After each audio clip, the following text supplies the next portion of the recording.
अखिल coat ब्रह्मांड के नायक आनंद घन करुणा निधान भगवान श्याम सुंदर बाल कृष्ण लाल के वांगमयी प्रतिमूर्ति श्रीमद् भागवत महापुराण का आज तृतीय दिवस है।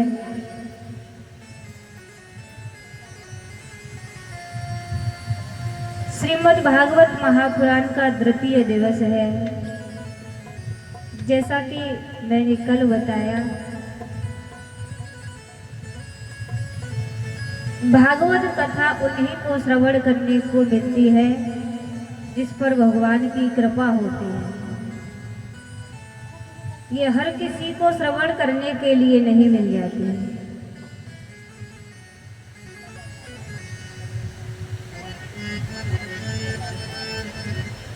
और इस भागवत कथा को किसी को श्रवण करने को मिल गया, जिसे ये मिल जाती है उसे मुक्त कर देती है संसार के बंधनों से। सर्व सिद्धांत निष्पन्नम संसार भयनाशनम। संसार का जो भय है उस भय का ये नाश करती है। किसी भी प्रकार का कोई भय हो,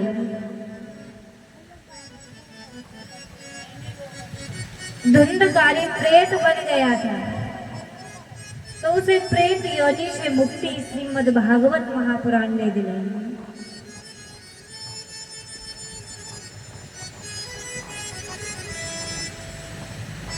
ऐसी भागवत की महिमा बताई है।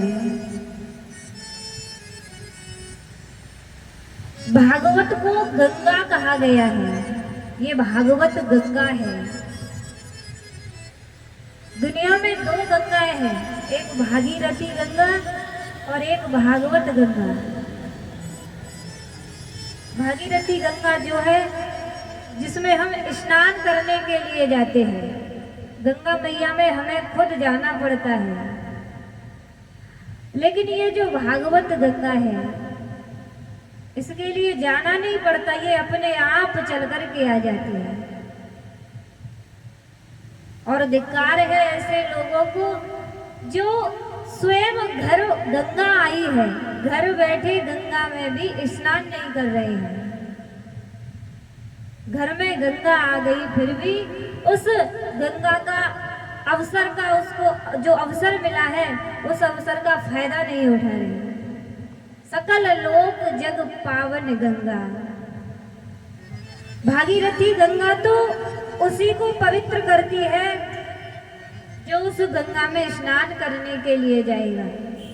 लेकिन ये गंगा ऐसी है सभी लोगों को पवित्र करती है, क्योंकि महाराज वो जो गंगा है सभी राज्यों में नहीं है, कई कई राज्यों से होकर के भागीरथी गंगा निकली है।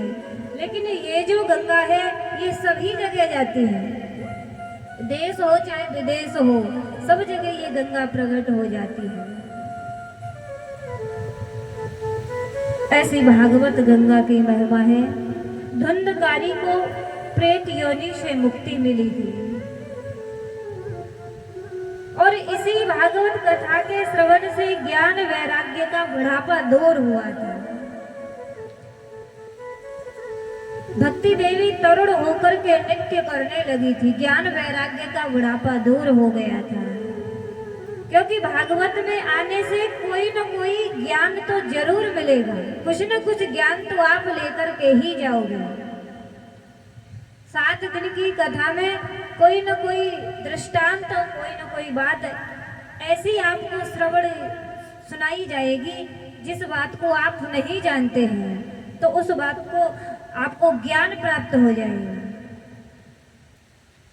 तो भागवत में आने से ज्ञान की प्राप्ति होती है, भक्ति की प्राप्ति होती है और वैराग्य की भी प्राप्ति होती है। कई कई प्रसंग जब भागवत में चलते हैं तो कुछ पल के लिए मन में विचार आता है, सही कह रहे हैं महाराज, दुनिया में कुछ नहीं है, सब नाशवान है, सब खत्म होने वाला है, केवल भगवान का नाम ही साथ जाएगा और कुछ साथ नहीं जाएगा, सब बेकार है। ये कुछ पल के लिए ये भाव आ ही जाएगा, संसार से कुछ पल के लिए वैराग्य हो ही जाएगा।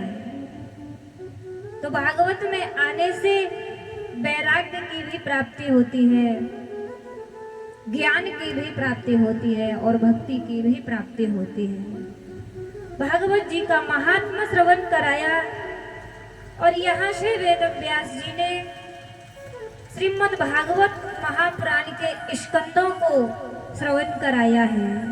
प्रथम स्कंद में मंगलाचरण किया है कि जन्माधस्य यतोन्व यादितरतश्चारतेष्वलिघ्यश्वराट् तेने ब्रह्महृदाय आदिकवये मुह्यन्त यत् सूर्य तेजो वारी मृदं यथा विनुमयो यत्र त्रिसर्गो मृषा धाम्ना स्वेन सदा निरस्तकुहकं सत्यं परं धीमहि। प्रथम श्लोक में कहते हैं जन्माधस्य यतोन्व, उस परमात्मा को प्रणाम किया है जो हमारे जन्म से पहले भी था, जन्म के समय भी था और हमारे न रहने के बाद भी वो परमात्मा रहेगा। जन्मादस्य यतोन्व, जो आदि में भी था, मध्य में भी है और अंत में भी रहेगा, उस परमात्मा को प्रणाम किया है। जन्मादस्य यतोन्व